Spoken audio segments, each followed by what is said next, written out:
Not all of our minisodes need to be from listeners. In fact, places or lesser-known cases can sometimes take us to dark realms. Hello everyone and welcome back to this week's installment of Dark Realms. Yes, there is no video again, and the reason for that is the electrician that came out to try and find out what I'd done wrong in drilling holes into the wall, placing up acoustic boards, etc. He had to take all of the acoustic boards down, and that took with it some plaster, and he still hasn't found the source of why there's no electricity going to that studio. So currently, the studio is actually so inaccessible that even I don't open the door for fear the cat will go in and get injured. So, when will there next be a video? I genuinely cannot tell you. But it needs to be soon, because I really want to get this going again, and ideally in season 21. The way the plaster came off the wall, I'm not going to bank on it, so I won't make a promise like I did last week. The electrician basically, told me the truth, and it doesn't look like it's going to be anytime soon. That said, we have received a fantastic suggestion for this week's Dark Realms, somewhere I've never heard of. I doubt very much if many of us have. And for me, these are the best ones. So a huge thank you to our listener Kim for this very recent suggestion. I found it fascinating and I can't wait to tell you all about it. Very quickly, don't forget, we're still offering that free week of Patreon. If you go to the show notes and click on the link, you will gain full access to ad-free early releases and, of course, the full Dark Bites back catalogue with over 120 hours of experiences for you to sit and binge. And if, when doing so, it's not for you, just cancel and you don't pay a single thing. But if you know you've got a busy week coming up, for example, or you're going to be spending a lot of time alone, this would be the perfect time to do it. Or you can head over to patreon.com/The Dark Paranormal. Now, of course, we receive many suggestions for places to go and look at for our Dark Realms series, and this one stood out like a sore thumb just through how it was described. As a teaser, I will give you one line from the email, which should, hopefully, give you a clue as to why I thought, yes, we're doing this and we're doing it this week. And it goes like this. The land was used as a place to allegedly burn witches before the house was built, and also there are rumours about demonic activity, especially in the basement. Now for me, when I read things like that, it's almost as sad. I'm going to look in further, and when I did, it was a no-brainer. So, you wonderful listeners, join me as we step foot into the dark realm, known as Frammegården. Frammegården is a centuries-old farmhouse in the forests of Värmland, Sweden, with a dark history steeped in tragedy and the occult. Built in the 1700s on land once used for witch executions during the 17th century witch trials, the site carries the echoes of violence and superstition. In later years, the house served as a kind of hospice for the elderly and terminally ill, those in the local parish. Many people drew their final breaths in its rooms. With such a grim past, it's no surprise that Frammegården has earned a reputation as one of Sweden's most haunted houses. Since the 1950s, curious visitors and ghost hunters have flocked there, reporting eerie phenomena like phantom footsteps, unexplained knocking, disembodied voices, and the plaintive cries of unseen children. The caretakers of the farmhouse even keep a guest book filled with visitors' accounts of ghostly music playing, furniture moving of its own accord, ghostly faces peering from windows, and other chilling encounters. Local legend points to several specific spirits said to haunt Frammegården's rooms. And now, we're going to explore 3 of the most infamous and terrifying ghosts of Frammegården. Each has their own tragic tale, eerie manifestations, or terrifying eyewitness stories. A very quick trigger warning that the first experiences we're going to look at feature total neglect of young children. And this isn't rumour nor fabrication, this is built on actual evidence. If you want to skip ahead by about 3 minutes, by all means do so. But right now, let's all learn about the very horribly named starved children in the attic. One of Frammegården's most heartbreaking legends is that 2 small children allegedly met a cruel fate within the house. According to local law, in the mid-1800s, a father imprisoned his 2 young children, a 4-year-old girl and her 2-year-old brother, in a tiny attic closet, leaving them to starve to death. Historical records do show that 2 children from the farm did die under mysterious circumstances in January 1865. And a memorial plaque notes that they are sorrowed and missed by parents, suggesting a cover-up of the true cause. The grim tale claims the siblings were locked away and deprived of food and water until they perished, their cries for help left unanswered. Some speculate that at the time, parents who believed a child was tainted by evil might resort to such horror, hiding that child away, and in the worst cases, killing them. It's even whispered that the children's bodies were secretly buried in the dirt basement beneath the house, trying to conceal the crime.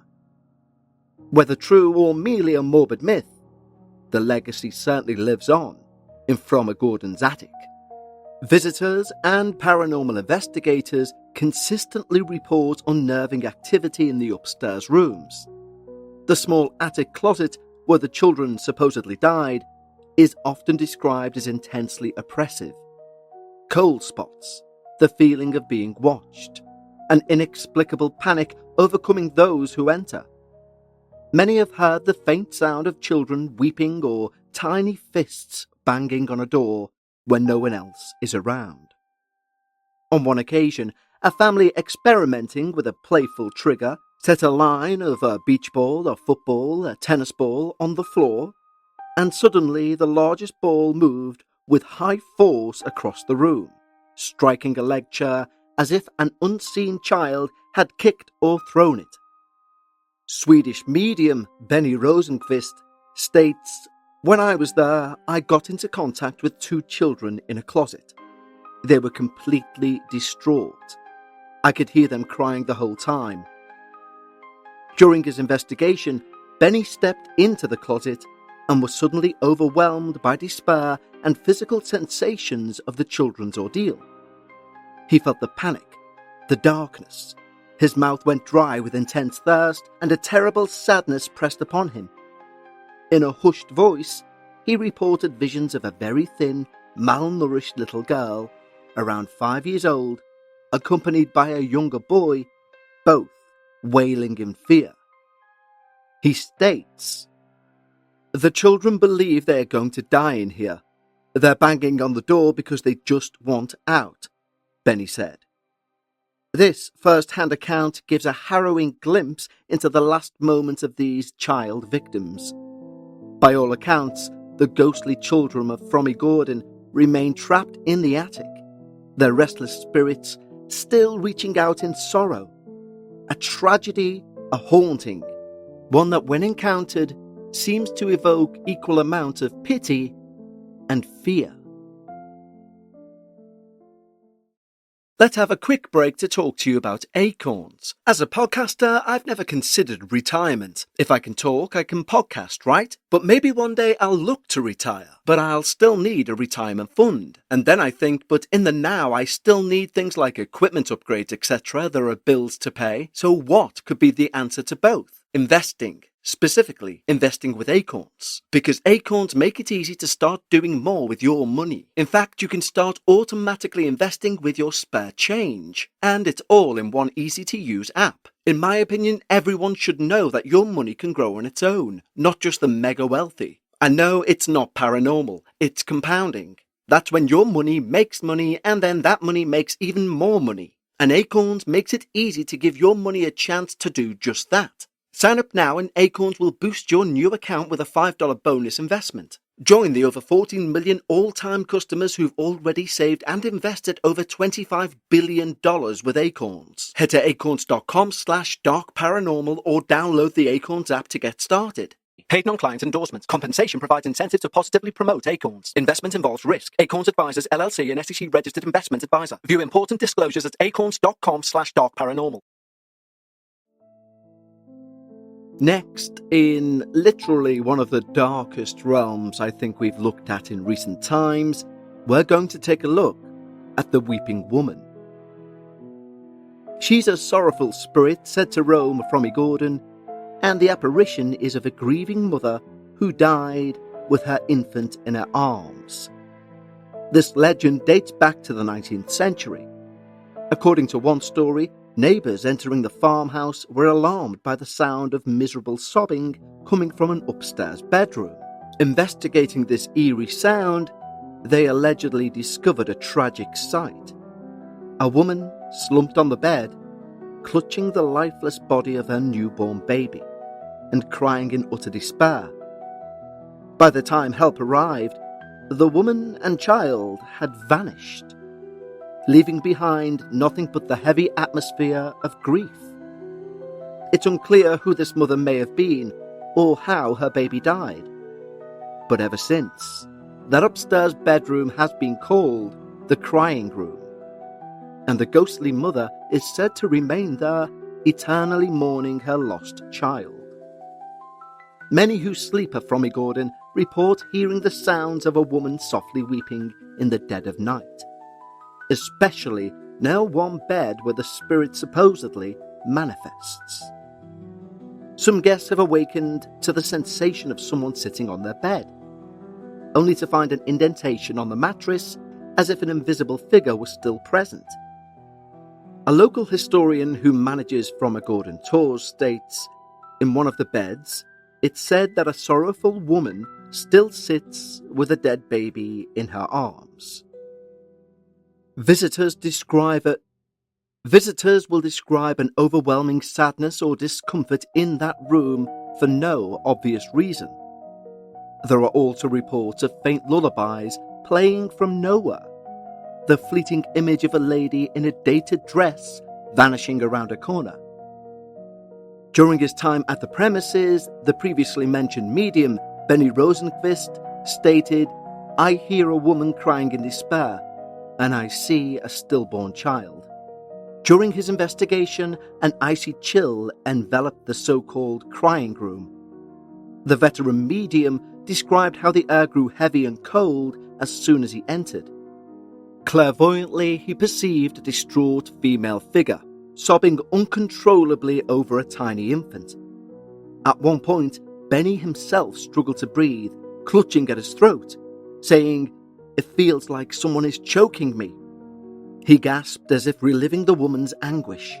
Moments later, he stumbled from the room, tears in his eyes, saying he could still hear the plaintive cries echoing in his mind. This poignant account underscores how the Weeping Woman of Frammegården is both tragic and terrifying. An apparition whose raw grief is so powerful it can reach out across time through the veil and touch the living in the present day. And as we like to do on Dark Realms, whenever we set foot in a dark realm, we like to leave the darkest to last. And arguably there's nothing darker than the malevolent presence in the basement of Frammegården. Because for all of the farmhouse's supernatural inhabitants, none is more feared than the malevolent entity that lurks in its cellar. Unlike the human ghosts of the mother and her deceased child, or those of the children who were killed, it seems, by their own parents, this presence is often described as something inhuman. A demonic force or dark energy that fills witnesses with primal dread. Some believe the basement's evil aura may stem from the property's bloody history. Not only were the starved children reportedly buried down there in secret, but centuries earlier the grounds may have been used to execute accused witches. Their bodies burned at the stake. Whatever the cause, almost everyone agrees who ventures into Frammegården's low stone cellar that they will come back changed.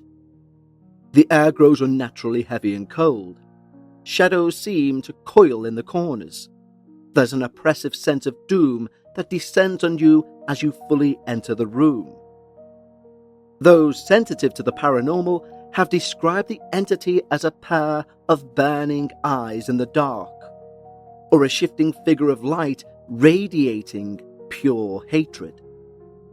It has been known to whisper unintelligible threats, or growl like a wild animal. Visitors often last only a few minutes in that cellar before fleeing, overcome by the instinctual feeling that something evil is watching from the blackness. The medium we've discussed in our last two experiences also explored that basement. Now, it should be said, Benny Rosenqvist is an experienced paranormal investigator, one who's explored countless haunted sites and walked away perfectly fine. But even he was left terrified by that basement entity, saying he felt personally attacked by a dark force. At the urging of a local guide, he reluctantly descended into the cellar around 3 a.m, and almost immediately he saw a strange, misty figure of light lurking under the house, and it hit him with a wave of malevolence. What happened next shook him to his very core, and I quote, "I have never ever encountered such an evil energy." Benny was still visibly unnerved. In the cellar there was a presence, and it scared me so much I had to run out. I'm seldom afraid, but that was horrific. It felt like someone wanted to get inside me and could kill me. According to him, the entity's oppressive force bore down on him in the dark, as if trying to invade his body or soul. Overwhelmed by a sudden instinct of mortal danger, he turned and sprinted up the stairs, refusing to stay for a single second. That was probably the worst, most penetrating evil I've ever met in my entire life, he would later say, describing how the encounter went right through bone and marrow. Many guests who've dared to go into the basement have reported the same. An almost tangible cloud of hatred, the sense that if you don't leave immediately, something terrible will happen. Some even refuse to sleep in the house, abandoning their overnight stay entirely. The legend of the basement demon has only grown with each retelling, a reminder that in this house of horrors, not all spirits are merely sad echoes of the past. Some dark presence seems actively hostile, sentient, a lurking horror that even hardened ghost hunters and researchers are too scared to disturb. The legends around this scenic farmhouse combine historical tragedy with paranormal terror, making Frammegården a morbidly fascinating sight for those brave enough to investigate. Whether one believes the tales or not, the reported experiences are undeniably chilling. As one caretaker put it, flatly, Frammegården in the Värmland woods is not a place for the faint of heart, and anyone who dares go in will not be the same person afterwards. And with that chilling warning of arguably one of the darkest realms we've set foot into, we're going to end the episode here. Don't forget, if you have a suggestion like Kim for Dark Realms, email us at contact@thedarkparanormal.com. And until next time, stay safe and take care.